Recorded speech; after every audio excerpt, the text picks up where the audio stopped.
sebagai perawat. Saya Johanna sebagai anak. Saya Muhammad Sadrifal sebagai moderator Penkes. Saya Nabila sebagai ibu dari anak. Saya Fani sebagai ibu. Baik, di sini kami dari kelompok 5 mata kuliah keperawatan anak sehat dan sakit akut. Di sini kami akan melakukan Penkes tentang cara mensiasati toddler yang sering main gadget. Baik ibu-ibu dan anak-anak sekalian, kami dari perawat Stikesiasi akan melakukan Penkes pada ibu-ibu dan anak-anak sekalian, yaitu tentang cara mensiasati toddler yang sering main gadget. Baik, habis ini perawat Sabrina akan menjelaskan Penkes tersebut, yaitu memakan waktu 20 sampai 30 menit. Baik, untuk perawat Sabrina, saya persilahkan. Assalamualaikum, selamat pagi ibu-ibu, adik. Baik, perkenalkan saya perawat Sabrina yang lulusan dari Stikesiasi Pontianak. Jadi di sini saya akan melakukan Penkes atau penyuluhan kepada ibu tentang anak usia toddler. Sebelumnya ibu-ibu semua, apakah ibu mengetahui apa itu anak usia toddler dan berapa usia toddler? Tidak, Bu, saya belum paham. Sebelumnya ibu-ibu di sini kalau boleh saya tahu, ibu anaknya usia berapa ya? Sekarang usia anak saya 22 bulan.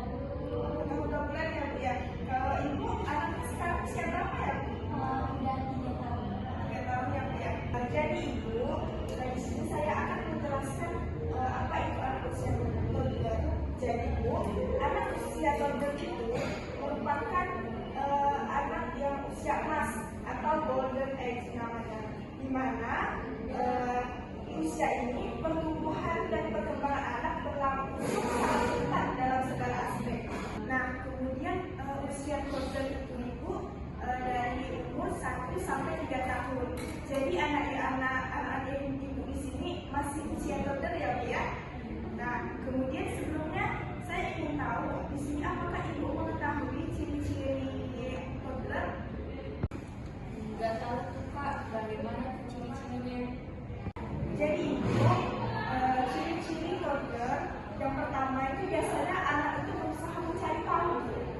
Dia biasanya berusaha mencari tahu bagaimana sesuatu itu bekerja, kemudian biasanya dia juga mencari tahu bagaimana mengontrol orang lain.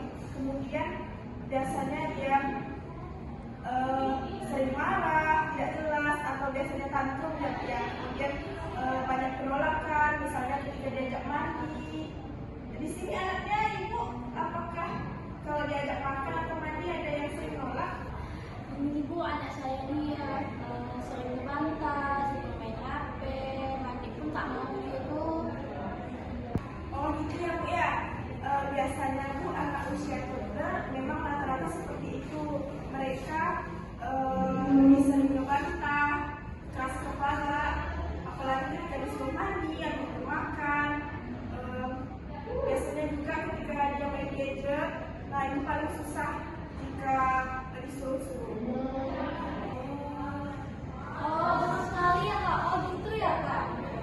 Oh ya Bu, begitu kurang lebihnya. Ibu, mungkin itu saja Bu yang bisa saya sampaikan.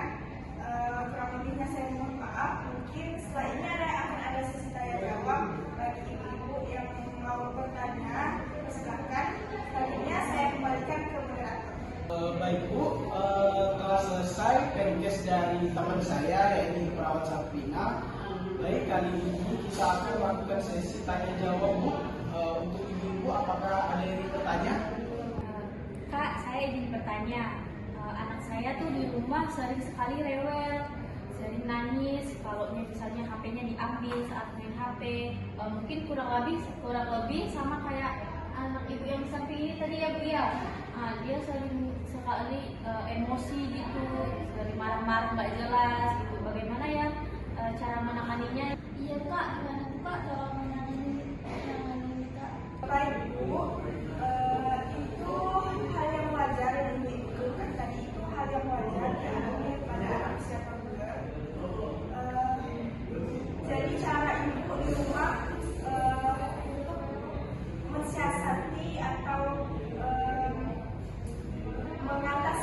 anak ibu yang sering main gadget atau HP, nah ibu bisa membatasi waktu bermain HP anak ibu. Boleh anak ibu bermain, tetapi harus kontrol waktunya. Selain itu, ketika di rumah, penting juga bagi ibu untuk mendampingi anak ibu, membiarkan dia bermain dengan teman sebayanya. Kemudian ibu juga bisa memfasilitasi anak ibu ketika di rumah itu seperti mengajak dia menggambar, menulis, kemudian juga boleh ibu ada mainan puzzle seperti itu. Nah, ibu boleh juga mengajak anak ibu bermain itu, karena itu juga bagus Bu untuk melatih motorik anak usia toddler. Nah, ibu, untuk anak ibu yang sering marah-marah atau sering tantrum di rumah, nah caranya ibu bisa membiarkan emosi anak ibu rendah dulu, kemudian kalau ibu nasihati. Oh begitu ya Kak ya, makasih ya Kak sarannya.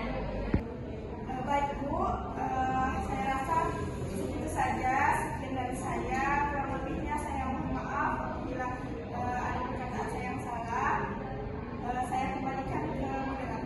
Baik Bu, berakhir sudah podcast dari kami. Semoga apa yang disampaikan dengan perawat Safina tadi bisa dipahami dan berguna buat ibu-ibu sekalian ya Bu.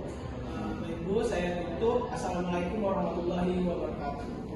Baik, sekian video podcast dari kelompok kami. Kurang lebihnya mohon maaf. Assalamualaikum warahmatullahi wabarakatuh.